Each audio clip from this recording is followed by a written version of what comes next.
Halo, saya Azmi, saya guru berbudi. Bersama ini Budi, saya akan berbagi mengenai turunan fungsi.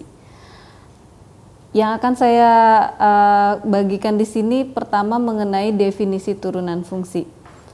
Katakanlah saya punya suatu fungsi y sama dengan fx.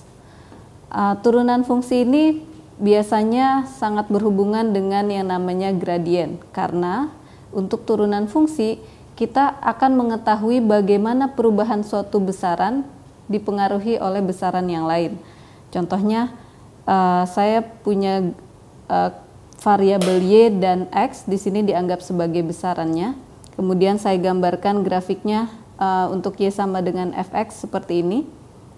Nah, untuk mengetahui turunan dari y sama dengan fx ini, yang biasanya dilambangkan dengan aksen, atau saya tulis seperti ini, y aksen sama dengan f aksen x.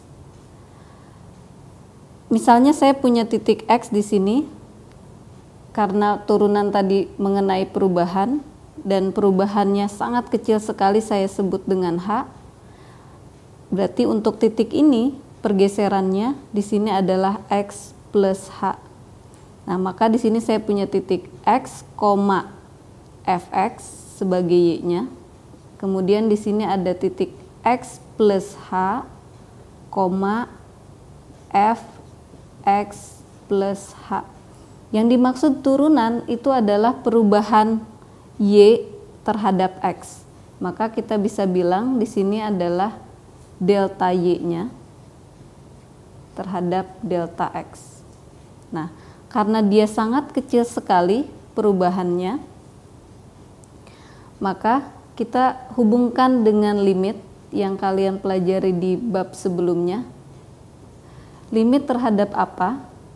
Limit terhadap delta y tadi, fx plus h dikurangi fx dibagi dengan h, pergeseran di x-nya. H-nya sangat kecil sekali, mendekati 0. Nah, contoh misalnya saya mempunyai fx sama dengan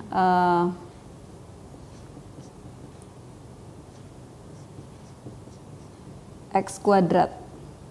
Bagaimana mengetahui f aksen x atau turunan dari fx ini? Maka kita tinggal substitusikan x plus h ke dalam fungsi fx ini.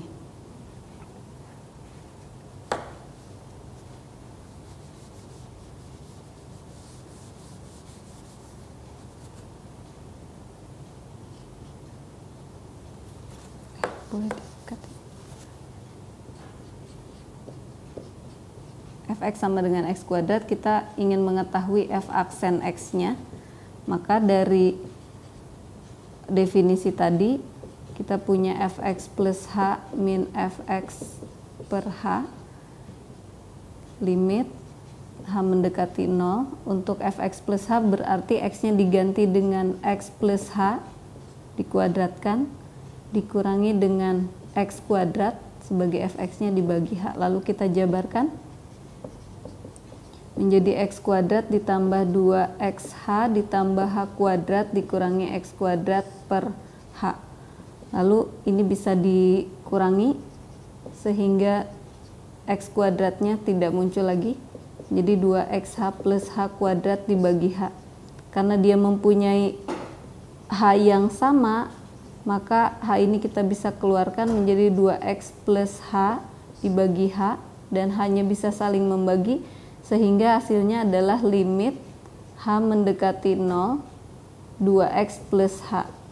H-nya mendekati 0 sehingga bisa dianggap sebagai 0, berarti hasilnya adalah 2x. Nah, dari sini kita bisa tahu bahwa turunan dari fx sama dengan x kuadrat adalah 2x. Nah, haruskah kita mencari rumus untuk f aksen x ini menggunakan limit seperti ini, sepanjang ini? Tidak, karena kita bisa mengetahui polanya.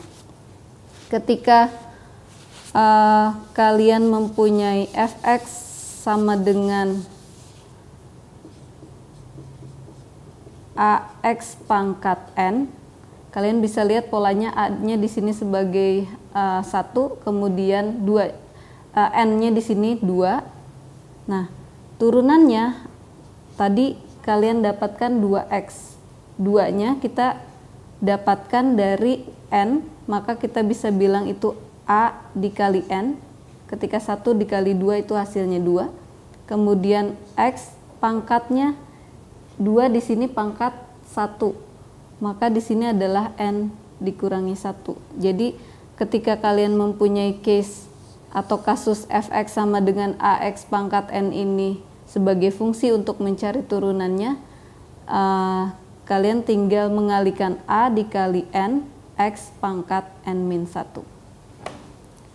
Demikian video tentang turunan fungsi. Sampai jumpa di video ini Budi berikutnya.